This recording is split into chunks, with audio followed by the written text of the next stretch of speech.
آج ہم بات کریں گے حضرت سلیمان علیہ السلام اور پرندہ ہدہد کے بارے میں۔ یوں تو سبھی پرندے جناب سلیمان علیہ السلام کے مسخر اور تابع فرمان تھے، لیکن آپ کا ہدہد آپ کی فرما برداری میں بہت مشہور ہے۔ ہدہد نے ہی آپ کو ملک سبا کی ملکہ بلقیس کے بارے میں خبر دی تھی کہ وہ ایک بہت بڑے تخت پر بیٹھ کر سلطنت کرتی ہے اور بادشاہوں کے شایان شان جو بھی سر و سامان ہوتا ہے وہ سب کچھ اس کے پاس ہے، مگر وہ اور اس کی قوم ستاروں کے پجاری ہیں۔ اس خبر کے بعد حضرت سلیمان علیہ السلام نے بلقیس کے نام جو خط ارسال فرمایا، اسی کو یہی ہدہد لے کر گیا تھا۔ حضرت سلیمان علیہ السلام نے فرمایا، تم میرا یہ خط لے کر جاؤ اور ان کے پاس یہ خط ڈال کر پھر ان سے الگ ہو کر تم دیکھو کہ وہ کیا جواب دیتے ہیں۔ چنانچہ ہدہد خط لے کر گیا اور بلقیس کی گود میں اس خط کو اوپر سے گرا دیا۔ اس وقت اس نے اپنے گرد امراء و ارکان سلطنت کا مجمع اکٹھا کیا، پھر خط کو پڑھ کر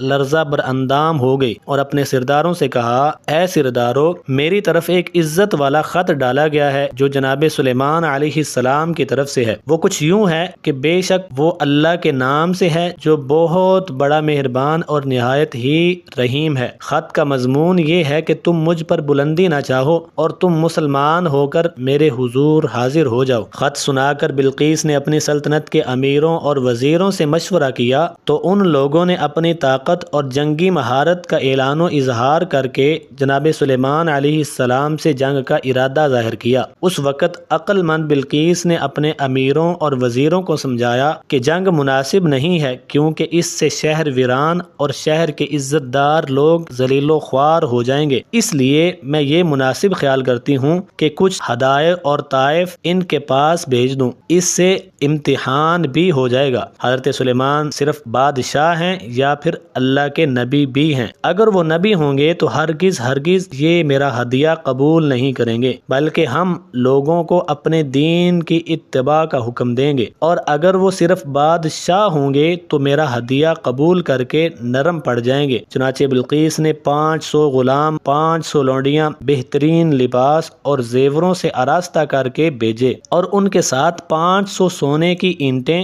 اور بہت سے جواہرات اور مشک و عنبر اور ایک جڑاؤ تاج ماں ایک خط کے اپنے قاصد کے ساتھ بھیجا۔ ہدہد یہ سب دیکھ کر روانہ ہو گیا اور جناب سلیمان علیہ السلام کے دربار میں آ کر سب کی سب خبر پہنچا دی۔ چنانچہ بلقیس کا قاصد جب چند دنوں کے بعد تمام سامانوں کو لے کر دربار میں حاضر ہوا تو حضرت سلیمان علیہ السلام نے غضبناک ہو کر قاصد سے فرمایا، آپ نے فرمایا کہ تم لوگ مال سے میری مدد کرتے ہو، تو اللہ نے مجھے جو دیا ہے وہ اس سے بڑھ کر اور بہتر ہے، جو تمہیں دیا ہے تم واپس لے جاؤ تو ہم ان پر وہ لشکر لائیں گے کہ جن کی انہیں طاقت نہ ہوگی، اور ضرور ہم ان کو ان کے شہر سے ذلیل کر کے نکال دیں گے۔ چنانچہ اس کے بعد جب قاصد نے واپس لوٹ کر بلقیس کو سارا کا سارا ماجرا سنایا تو بلقیس نے حضرت سلیمان علیہ السلام کے دربار میں حاضر ہونے کی خواہش ظاہر کی، اور بعد ازاں آپ کے دربار میں حاضر بھی ہو گئیں، اور حضرت سلیمان علیہ السلام کا دربار اور یہاں کے عجائبات دیکھ کر اس کو یقین آ گیا کہ حضرت سلیمان علیہ السلام خدا کے برحق نبی ہیں اور ان کی سلطنت اللہ تعالیٰ کی طرف سے ہے۔ حضرت سلیمان علیہ السلام نے بلقیس کو اپنے دین کی دعوت دی تو اس نے نہایت ہی اخلاص کے ساتھ اسلام قبول کر لیا۔ پھر حضرت سلیمان علیہ السلام نے بلقیس سے نکاح کر کے اس کو اپنے محل میں ہی رکھ لیا۔ اس سلسلے میں ہدہد نے جو کارنامے انجام دیے وہ بلا شبہ عجائبات عالم میں سے ہیں، اور جو یقیناً حضرت سلیمان علیہ السلام کے معجزات میں سے بھی ہے۔